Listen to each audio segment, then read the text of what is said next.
খুব সুন্দর, খুব মিষ্টি, অনেকটা হিমসাগরের মতো। আচ্ছা, ফ্লেভারটা সুন্দর তাই না? খুব সুন্দর। আচ্ছা, নমস্কার, আমি সুদীপ্ত, রংধনু গার্ডেনে সবাইকে স্বাগত জানাই। আজকের প্রতিবেদনে আমার খাওয়া সেরা আমগুলির মধ্যে একটি আম নিয়ে আজকে কথা বলবো। এই আমটির নাম কানন ভোগ। অনেকেই হয়তো এই আমটার সাথে পরিচিত হয়েছেন লাস্ট 2-3 বছরে, অনেকেই হয়তো এখনো খাননি। এই কানন ভোগ আমের টেস্ট কেমন, এর ফলন কেমন হয়, এর চারিত্রিক বৈশিষ্ট্য সমস্ত কিছু নিয়েই আজকের প্রতিবেদনে আমরা কথা বলবো। চলুন আজকের প্রতিবেদন শুরু করা যাক। আর আমি বর্তমানে রয়েছি মা ভূমি নার্সারিতে। এর অবস্থান কৃষ্ণনগরের সন্নিকটে সন্ধ্যা মাঠপাড়া গ্রামে। কানন ভোগ আমের টেস্ট রিভিউ করার জন্য এই যে আম পাড়া হচ্ছে, ওই উপরে এই পড়ে গেছে আমটা, কিন্তু ফেটে গেছে মনে হয়। এটা হলো কানন ভোগ আম গাছ, যে আম গাছের ভিডিও বিগত 3 বছর ধরে আমি আপনাদের দেখিয়ে আসছি। আর যে এই আমটা যিনি তৈরি করেছেন, আমাদের প্রিয় বিপুল কাকু আমাদের সাথেই রয়েছেন। আপনার সাথে আর একবার আমরা পরিচিত হয়ে নেব। আপনার সম্পূর্ণ নাম, আর আমরা কোথায় আছি, অ্যাড্রেস, আর আপনার নার্সারির নামটা একটু বলবেন। আমার নার্সারির নাম মা ভূমি নার্সারি। এটা সন্ধ্যা মাঠপাড়ায় অবস্থিত।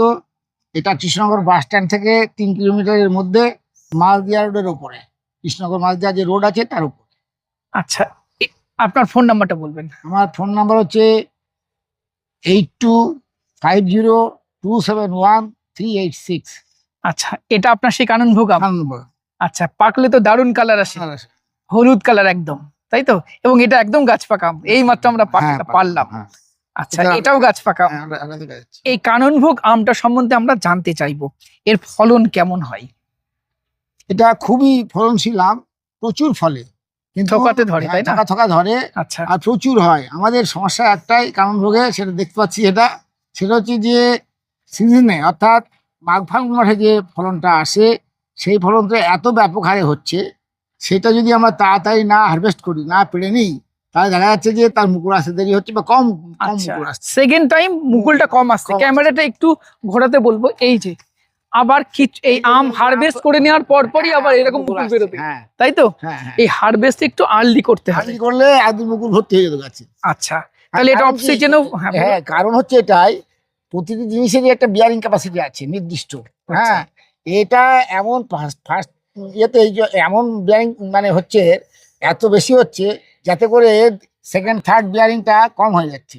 আমরা যদি এটাকে একটু মানে করি যে ফার্স্ট বিয়ারিংটা আমরা কম নেব, বা সেরকম যদি ব্যবস্থা হয়, বা প্রাকৃতিক কারণে যদি কম হয় কোনোবার, দেখা যাচ্ছে যে এর যদি একটা গাছে 60 কেজি ফলন দেওয়ার ক্ষমতা থাকে, সে কিন্তু বছরে 60 কেজি ফলন দেবেই। এটা আমাদের একটা অবজারভেশন। তাহলে আমাদের চেষ্টা করতে হবে সিজনে ফলনটা কম নেওয়া, তাই তো? তাহলে অফ সিজনে ফলনটা বেশি হবে। এই তো বুকুর আসছে, বেড়েছি 2-3 দিন হলো। আর কি সুন্দর গন্ধ! হ্যাঁ, দারুণ দারুণ ফ্লেভার, দারুণ সেন্টের একটি আম। ধরার সাথে সাথে সাইজও তো স্ট্যান্ডার্ড না, সাইজ যত বেশি হবে তত সাইজ ছোট হবে, কিন্তু এটা ওই 4-5 কিলো হয়। আচ্ছা, মোটামুটি ভাবে 250-300 কম হলে 300-400 পর্যন্ত তুমি দেখেছো। আচ্ছা, আমি 400 পর্যন্ত দেখেছি আপনার এখানে। এই আমগুলোর সাইজ মোটামুটি 300 প্লাস হয়েছে, আর এগুলো 200। আচ্ছা, তাহলে কার্টুন একটা আম, এটাই কার্টুন, তাহলে কার্টুন একদম গাছ পাকা আম। আচ্ছা, এই হলো কানন ভোগ। মধ্যের কালারটাও কিন্তু খুব চমৎকার, আটি খুব পাতলা, আটি খুব পাতলা থাকে। এর মধ্যে কালারটা কি চমৎকার! হ্যাঁ, একদম অরেঞ্জ কালার। এই যে, আচ্ছা, এর কিপিং কোয়ালিটি কেমন? এর কিপিং কোয়ালিটি খুবই ভালো। এটা এই গাছ পাকা আমও 3-4 দিন রেখে খাওয়া যায়। 3-4 দিন রেখে খাওয়া যায়। আচ্ছা, আর ফুড ফ্লাই সমস্যা কেমন আছে? ফুড ফ্লাই সমস্যা দেখতে এখন ফুড ফ্লাই হয়েছে তো কোনো বুঝে নেই। না, আমি ফুড ফ্লাই দেখলাম না। তাহলে কিপিং কোয়ালিটি ভালো, এবং ফুড ফ্লাই ডিস্টার্ব করতে পারে না, খুব একটা ডিস্টার্ব করতে পারে না, পোকা হয় না, এবং টাইট আম, তাই না? খুব টাইট। আর আঁশ কিন্তু এখন আঁশটা শক্ত খুব, ওই জন্যই ফুড ফ্লাই এর ব্যবস্থা। মানে এই চামড়াটা, এই ছিলকাটা শক্ত। হ্যাঁ, ছিলকা শক্ত, আঁশটা নেই।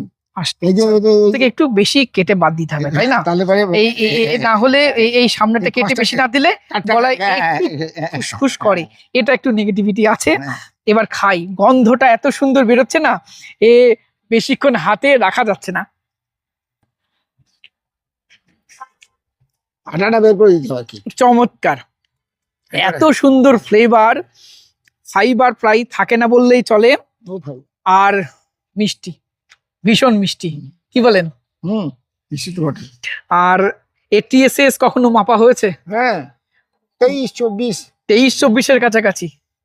এবং এর অ্যারোমাটা খুব সুন্দর, কিছুটা আমি এর অ্যারোমার সাথে হিমসাগরের অ্যারোমার কিছুটা আমি মিল পাই, তবে আমার মনে হয়েছে এটা হিমসাগরের থেকেও মিষ্টি আম।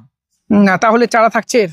হ্যাঁ, আচ্ছা আচ্ছা, আমার বোন আমার সাথেই আছে, ওকে আমি খাওয়াবো আর বলবো ওর কেমন লাগে খেতে। আমার বোন সুতৃষ্ণা আমার সাথেই আছে, আজকে আছে।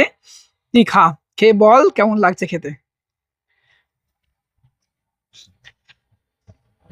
খুব সুন্দর, খুব মিষ্টি, অনেকটা হিমসাগরের মতো। আচ্ছা, ফ্লেভারটা সুন্দর তাই না? খুব সুন্দর।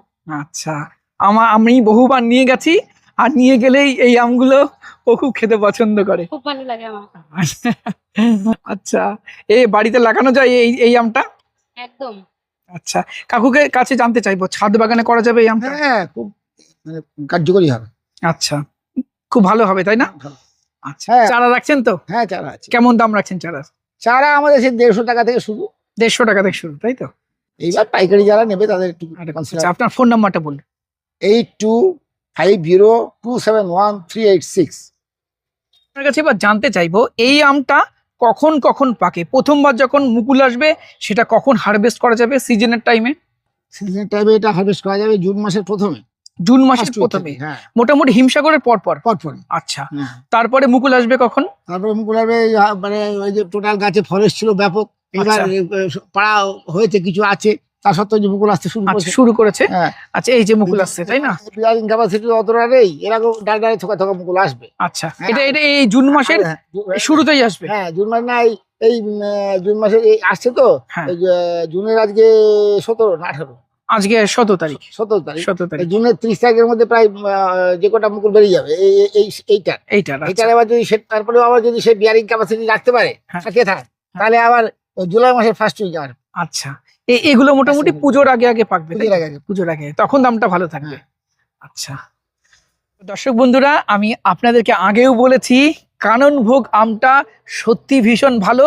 এই আমটার রেগুলার বিয়ারিং, সাথে অফ সিজনেও এটাতে ফল দিতে সক্ষম, এবং প্রচুর ফলন, খেতে চমৎকার, অ্যারোমাটা দারুণ সুন্দর, এবং পাকা আমের গন্ধটাই আলাদা। এবং এটা ছাদ বাগানেও আপনারা করতে পারবেন। এটা খাওয়ার সময় আপনার হিমসাগর এর একটা অনুভূতি আপনি পাবেন। এবং আপনাদেরকে বলবো, এই কাননভোগ আমটা অবশ্যই আপনারা কালেকশানে রাখবেন, কালেকশানে রাখার মতো একটি আমের ভ্যারাইটি। বাগান করতে পারে, এবং বাগান করতে পারে, তাই তো? কমার্শিয়াল বাগানও কাকু বলছেন আপনারা করতে পারেন। আচ্ছা, ডুয়াপ প্রকৃতি, তাহলে তো কত বাই কত লাগানো চাই? আপনি 12 ফুট বাই 15, মানে 12 ফুট তো লাগানো যেতে পারে ইজিলি। আচ্ছা, 12 ফুট বাই 12 ফুট বা 12 ফুট বাই 15 ফুট, তাই তো? এরকম লাগানো যেতে পারে। আচ্ছা, আর চারা তো প্রোভাইড করা যাবে। আচ্ছা, আর আজকের প্রতিবেদন আপনাদের কেমন লাগলো কমেন্ট করে জানাবেন। ভিডিওটি ভালো লাগলে একটি লাইক করবেন, নতুন হলে চ্যানেলটি সাবস্ক্রাইব করে রংধনু গার্ডেনের সাথে থাকবেন। নমস্কার।